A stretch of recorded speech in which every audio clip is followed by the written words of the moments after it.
அனைவருக்குமே வணக்கம். சற்று முன் கிடைத்திருக்கக்கூடிய ஒரு மிக மிக முக்கியமான செய்தி ஒன்று வெளியாகியுள்ளது. சற்று முன் சட்டப்பேரவையில் உதயநிதி அதிரடி கைது, திமுகவினர் திடீர் கலவரம், இது மாதிரி பார்த்தீங்கன்னா செய்திகள் வெளியாயிருக்கு. இப்போ பார்த்தீங்கன்னா சட்டப்பேரவை 2025க்கான பட்ஜெட் தாக்கல் நடைபெறுது இல்லையா? ஸோ இதெல்லாம் பார்த்தீங்கன்னா அனைத்து கட்சியினர்களும் பார்த்தீங்கன்னா அனைவருமே கலந்து கொண்டு அனைவருமே என்னென்ன பட்ஜெட் எல்லாம் பார்த்தீங்கன்னா தாக்கல் செய்கிறாங்க அப்படின்ற மாதிரி எதிர்ப்புகள் வந்திருக்கு. ஸோ இந்த எதிர்ப்பின் அடிப்படையில் இந்த சட்டப்பேரவையில் பேசிய துணை முதல்வர் உதயநிதி ஸ்டாலின் அவர்கள் பேசியிருந்தார். ஸோ இந்த நிலையில் அவருடைய தொகுதியில் பார்த்தீங்கன்னா நிறைய புகார்கள் இருந்திருந்த நிலையில் எதிர்கட்சி தலைவர்களும் பார்த்தீங்கன்னா அதிமுகவினர் நிறைய புகார்கள் கொடுத்திருந்த நிலையில் அந்த புகாருக்கு பதிலடியாக உதயநிதி ஸ்டாலின் பேசியிருந்தார். இருந்தாலுமே உதயநிதி ஸ்டாலின் அவர்களும் பார்த்தீங்கன்னா திடீர்னு பார்த்தீங்கன்னா ஆக்ரோஷமாக பேசிய சம்பவம் அங்கு திமுகவினருக்கும் அதே மாதிரி அதிமுக இடையே பார்த்தீங்கன்னா திடீர்னு கலவரங்கள் ஏற்பட்டது. அதே மாதிரி ஏற்கனவே வேல்முருகன் அவர்களும் பார்த்தீங்கன்னா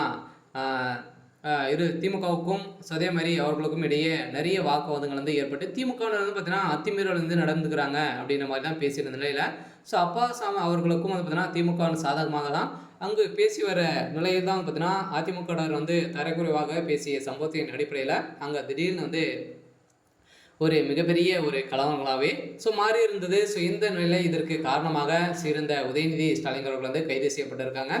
இதை பற்றி இந்த வீடியோவில் நம்ம முழுமையாக பார்க்கலாம். அதுக்கு முன்னாடி நம்ம சேனலுக்கு இப்போ தான் நீங்கள் முதல் முறையாக வந்திருக்கீங்க அப்படின்னா மறக்காமல் நம்மளுடைய சேனலை சப்ஸ்கிரைப் பண்ணி சப்போர்ட் பண்ணுங்கள். வாங்க வீடியோக்குள்ளே போகலாம். பார்த்தீங்கன்னா இப்போ சட்டப்பேரவை நடப்பது இல்லையா?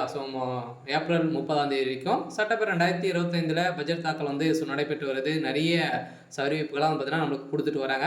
இருந்தாலுமே இதில் பேசிய உதயநிதி ஸ்டாலின் அவர்கள் சட்டப்பேரவையில் திமுக தரப்புக்கும் அதே மாதிரி அதிமுகனுடைய தரப்புக்கும் இடையே திடீர்னு பார்த்தீங்கன்னா வாக்குவாதங்கள் ஏற்பட்டது.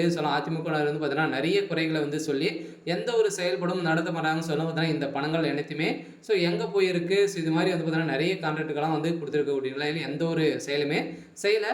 இருந்தாலும் அந்த உதயநிதியுடைய தொகுதியெல்லாம் பார்த்தீங்கன்னா இது அனைத்துமே நடந்திருக்கு அப்படின்ற திமுகவினரும் பார்த்தீங்கன்னா சொல்லியிருந்த நிலையில் இப்போ பார்த்தீங்கன்னா திடீர்னு அங்கு சட்டப்பேரவையில் கலவரங்கள் ஏற்பட்டது. இதனால் பார்த்தீங்கன்னா அப்பாசாமி அவர்களுக்கு பார்த்தீங்கன்னா மண்டைகள் உடைக்கப்பட்ட சம்பவம் அதிர்ச்சியை ஏற்படுத்தியிருக்கு.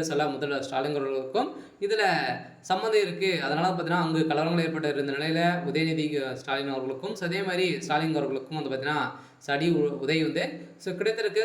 அங்கே மிகப்பெரிய கலவரங்களாகவே இருக்கப்பட்ட நிலையில் போலீஸ் குவிக்கப்பட்டு அங்கு பார்த்தீங்கன்னா திடீர்னு சால்வ் செய்யப்பட்டதாக தகவல் இருக்குது. இருந்தாலுமே இரு கலவரங்களும் ஒரு திடீர்னு பார்த்தீங்கன்னா இந்த சட்டப்பேரவை கலைக்கப்பட்டது.